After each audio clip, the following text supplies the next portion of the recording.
Shalom, everyone. Welcome once again to Pearls of the Parasha. This is going to be a study on the Parasha of Vayigash, which means, and he came near, speaking about Judah, who comes near to Joseph when they are accused of theft, and it looks like Benjamin is the one who is guilty, and all of this is a test.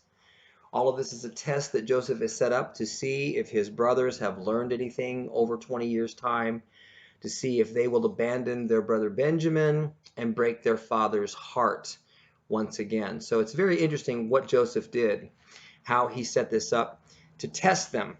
And it's also very interesting to see how this is all very prophetic of the greater Messiah, Joseph, Mashiach ben Yosef, that is. So anyway, let's begin. This portion starts in Bereshit, Genesis, chapter 44, verse 18. And we read, "Then Judah came near unto him and said, O my Lord, let thy servant, I pray thee, speak a word in my Lord's ears, and let not your anger burn against your servant, for you are as Pharaoh." All right, this is how we begin. Now, there's something about Judah approaching, how this is really about, this is something amazing. There's something about the ox and the lion in Jewish literature, which I will share with you. Joseph manipulated events to test his brothers. He hid that silver cup in his brother Benjamin's sack, and then accused Benjamin of theft. He offered to let the other brothers return to Canaan if they would just leave Benjamin behind as his slave. Joseph wanted to see if his brothers would opt to save their own skin and abandon Benjamin, just as they had abandoned him 20 years earlier. Were they willing to break their father's heart once again? If they chose to return to Canaan, leaving Benjamin as a slave, then Joseph would know that they had not repented. But if, on the other hand, they refused to abandon Benjamin, and so refused to break Jacob's heart, then Joseph would know that their hearts had changed. This Torah portion begins with Judah's response to Joseph's test. Judah plucked up his courage and drew near to the Egyptian governor to challenge him and to beg for mercy. The confrontation between Judah and Joseph symbolizes the confrontation between the two royal houses of Israel, Judah and Ephraim, the northern and the southern kingdom. Judah represents the kingdom of Judah under the Davidic monarchy, the house of Judah, and Joseph represents the tribal confederation of the northern kingdom, known as Israel, or the house of Joseph, Ephraim. The tribe of Judah is symbolized by a lion. An ox symbolized the tribe of Joseph. This is what we read in Midrash Tanchuma on Vayigash. Isaiah states in Isaiah 11:13, "Then the jealousy of Ephraim will depart." Of whom did Isaiah say this? He could only have been referring to Judah and Joseph. While Judah and Joseph were arguing with each other, the ministering angels said to each other, "Come and let us descend and see the ox and the lion fighting each other." It is natural for an ox to fear a lion. But in this case, the ox and the lion fight one another continuously until the jealousy between them departs at the coming of the Messiah. That's from Midrash Tanchuma on Vayigash. So the lion of Judah symbolizes the Davidic kingdom, and the ox of Joseph symbolizes the northern kingdom under Jeroboam, the first king of the northern kingdom. The sages extended these concepts to apply to the ultimate king, King Messiah. They discerned that, just as the nation divided into two kingdoms, ruled by a dynasty from Judah and a dynasty from Joseph, they could anticipate two distinct messiahs. Okay, so this is where the concept of a Messiah ben Joseph, a suffering servant, and a Messiah son of David, Mashiach ben David, the one who reigns as king, was created by the rabbis. Two distinct Messiahs, a Messiah from the tribe of Judah and an Ephraimite Messiah from the house of Joseph. Jewish tradition teaches that the lion, Messiah son of David, will fulfill the prophecies of Messiah's triumph, and the ox, Messiah son of Joseph, will fulfill the prophecies that seem to predict a suffering Messiah. So this is when the prophecy in Isaiah 62:25 will be fulfilled, they say. The lion will eat straw like the ox. Interesting. So in view of these interpretations, the Torah portion hints toward the ultimate redemption when the spiritual destiny of the Messiah, son of Judah, draws near to the spiritual destiny of Messiah, son of Joseph. The prophet Amos predicted, "Behold, days are coming when the plowman will overtake the reaper and the treader of grapes him who sows seed." Amos 9:13. The Midrash explains that the plowman and the treader of grapes symbolize Judah, corresponding to the spiritual destiny of Messiah, son of David. The reaper and the sower of seed symbolize Joseph, which corresponds to the spiritual destiny of Messiah, son of Joseph. In the Messianic era, Judah will overtake Joseph, which is a way of saying that the Messiah ultimately comes from the tribe of Judah and the house of David. This hints toward the unity of Judah and Joseph in the time to come. The half-Torah portion to this parasha, Vayigash, echoes the same theme of reconciliation between the house of Judah and the house of Joseph, because it talks about the two sticks which come together. The prophecy in Ezekiel depicts the house of Judah and the house of Joseph as two separate sticks.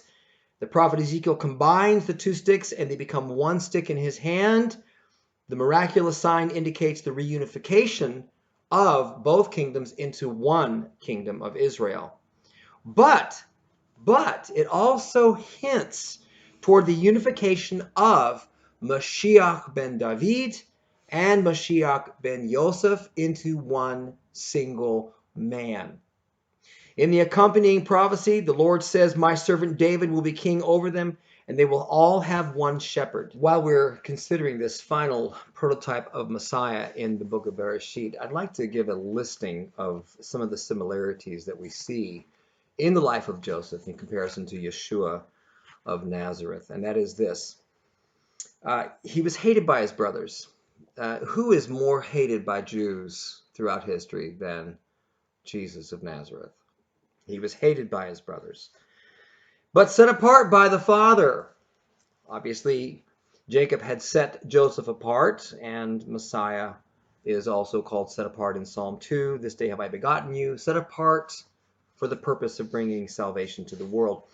Sold for silver by someone whose name is Yehuda. Interesting that the brother had the name of the very nation which betrayed and turned Yeshua over to Gentiles. Handed over to Gentiles.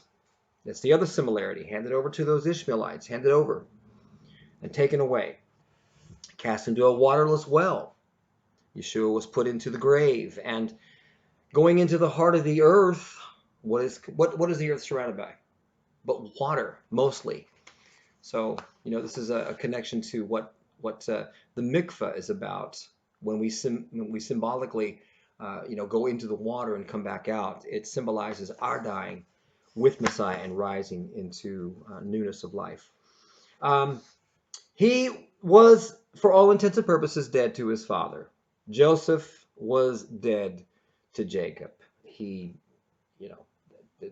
That's what he was told. His brothers lied and said, "We saw this coat covered in blood, a wild animal he thought had taken his son away."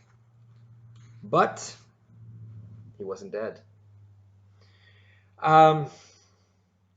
Hidden in plain sight from his brothers. Yeshua has been hidden in plain sight. He's right there through the Tanakh, right through all the prophecies. Messiah, it's clear to those who can see, but to Jewish eyes, for the past 2,000 years, it has been hidden. In fact, if someone does an independent study, it's something that's even considered it's considered something that they shouldn't do. It's something that, let me share that with you.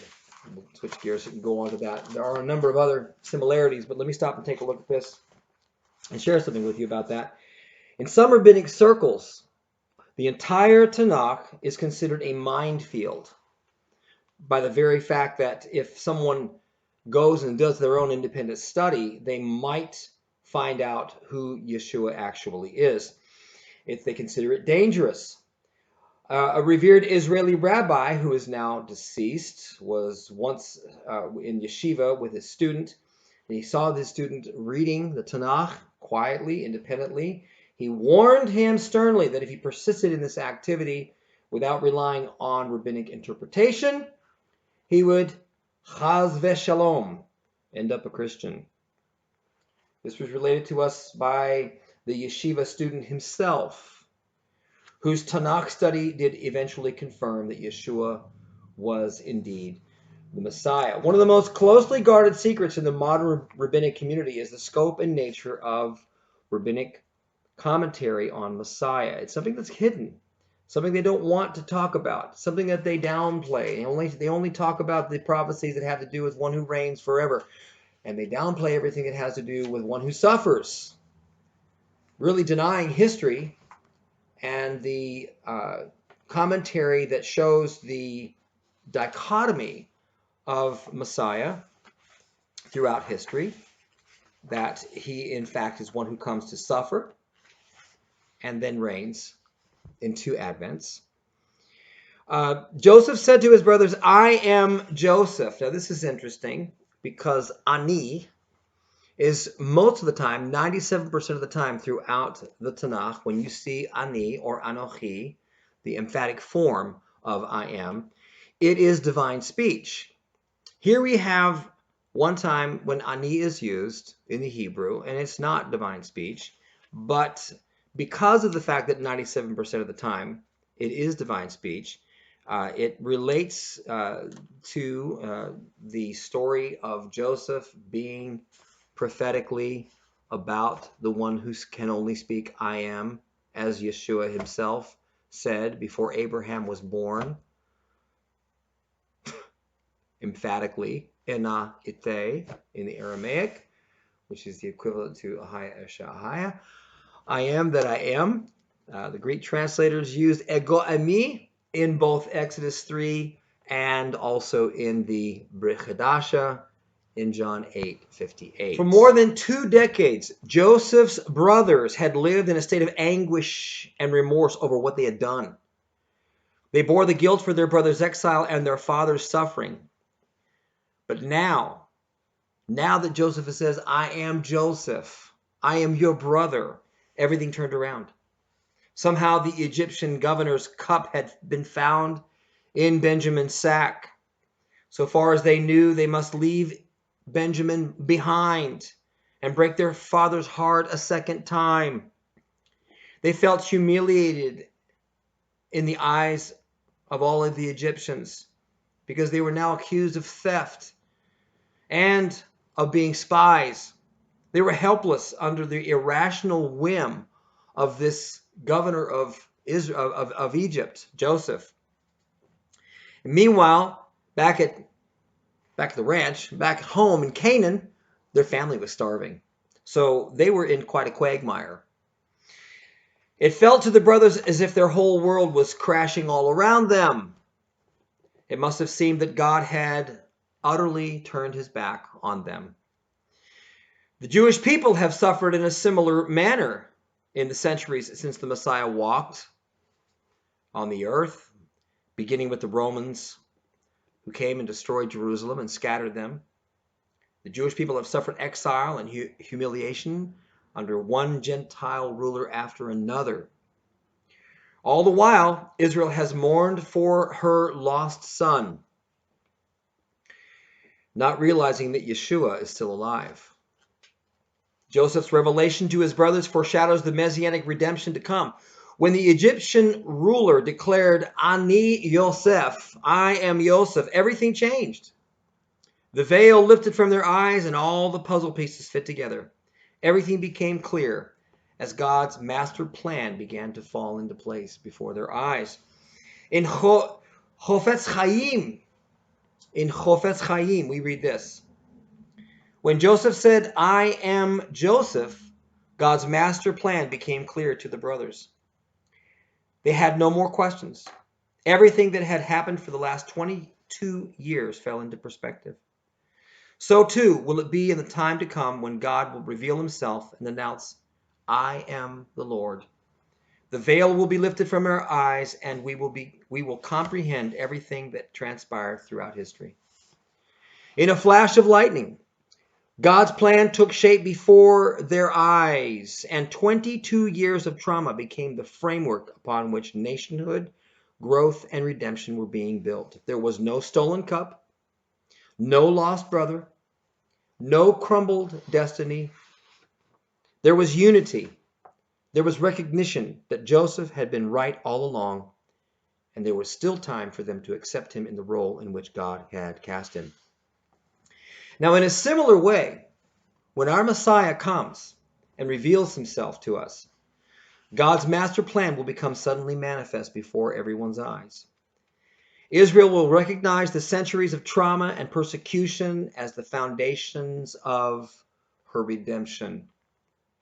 The Jewish people will recognize that the Messiah has been at their side, sustaining them all along, and there will still be time for them to accept him in the role in which God has placed him. The story of Joseph's revelation depicts the day of King Messiah, when he reveals himself to his brothers and to the world. Jewish objections to Yeshua being the Messiah are many, and I can't say that it's not without provocation. Jacob's sons delivered the good news about Joseph to their father, but he could not take it in. He just could not believe what they were saying. And in a sense, this describes Israel's reception of the good news. Although the good news about Messiah has been proclaimed to the world, Israel, for the most part, has not believed the news. For 19 centuries, believers have been declaring Yeshua is alive. And indeed, he is ruler over all the land. Nevertheless, Israel has continued to say, no, he's not the Messiah. They have not believed, just as Isaiah 53 says, who has believed our report? Maimonides lays out the criteria that a messianic candidate must fulfill in order to be considered the Messiah. In Mishneh Torah, this is what he says.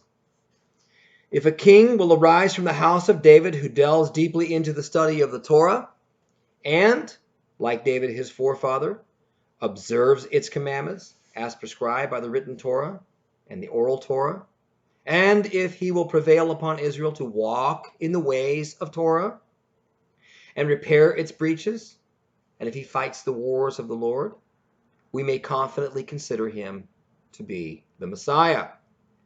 If he succeeds in all of this and builds the temple and gathers in the dispersed remnant of Israel, he is definitely the Messiah. Maimonides assembled this list of prerequisites from the Torah and the prophets. Yeshua, obviously, has not yet satisfied several of these requirements.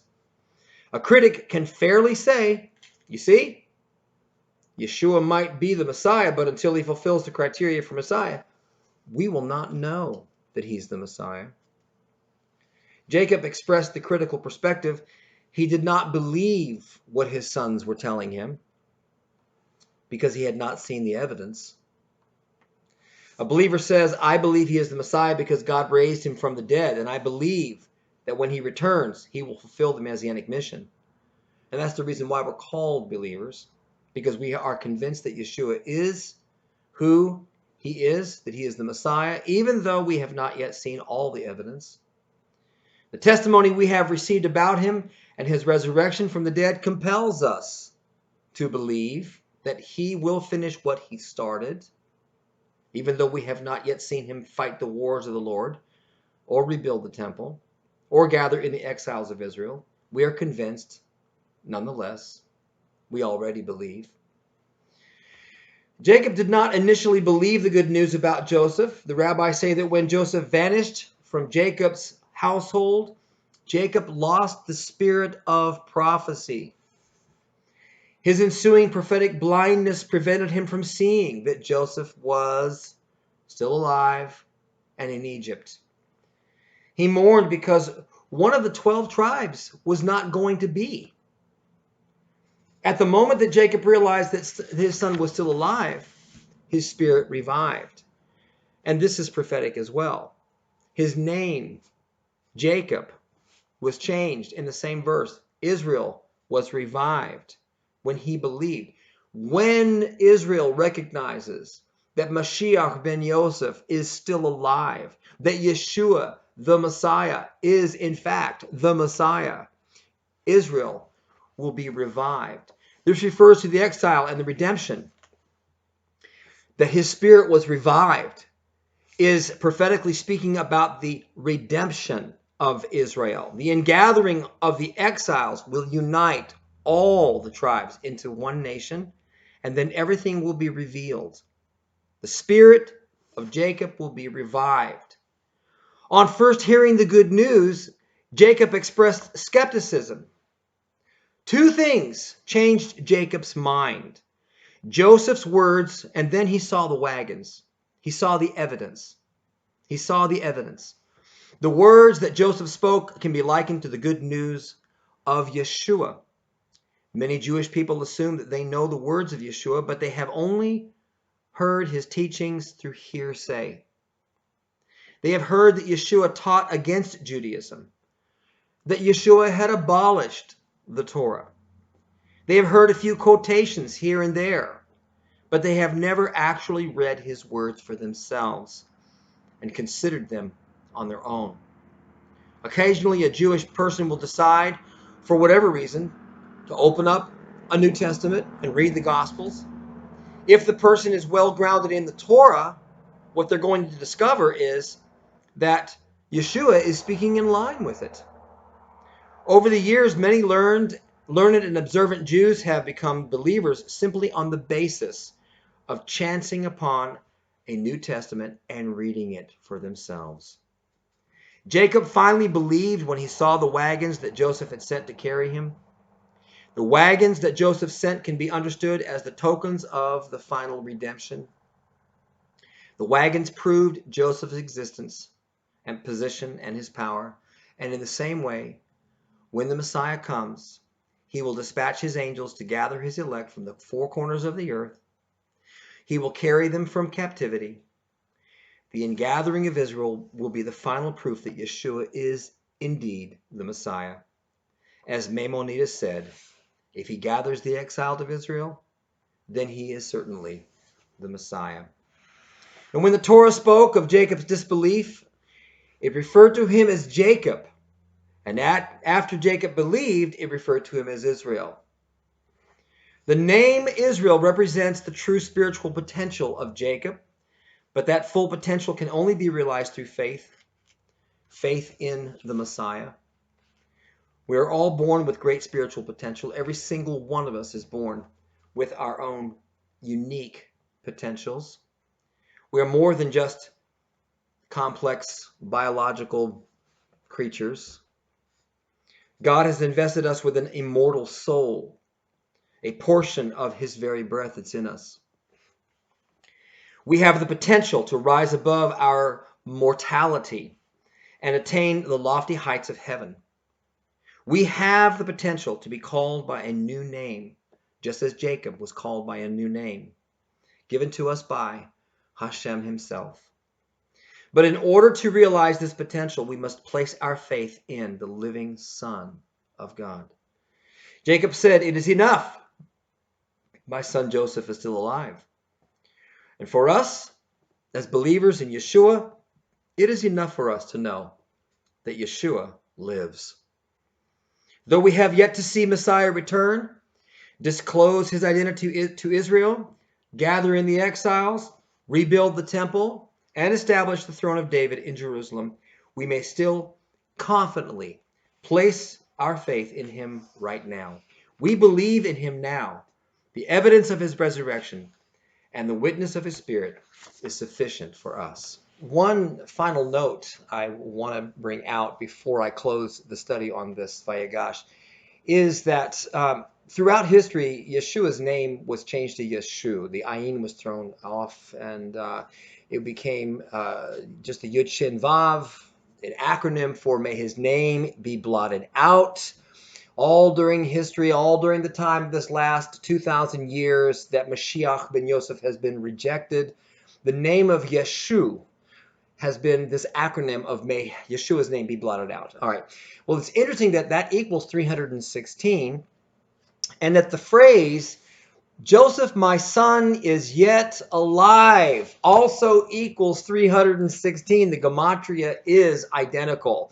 You take the letters of that Hebrew phrase, Od Yosef b'nei Chai, the Ayin, the Vav, the Dalet, that equals 80. Then you have the Yud, the Vav, the Samech, and the Pei, which equals 156, Yosef's name.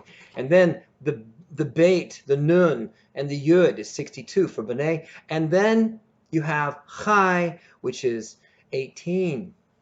The Chet is 8, the Yud is 10. Altogether, that equals 316. And this is an amazing thing because when Joseph said, my son is yet alive, his name, Israel said, it is enough. Joseph, my son, is yet alive. Israel is coming to the realization, the day is coming when she as a nation will come to the realization that Mashiach ben Yosef is alive, and it will be a life from the dead. It will be redemption for the nation of Israel. The one who was rejected in this story, Joseph, and the one who has been rejected by the nation of Israel for the past 2,000 years, for the most part, Yeshu. He is alive. Yeshua is alive. Thank you for listening, and this is the end of our study, Vayigash. We will pick up next week, and I look forward to seeing you then. Shalom.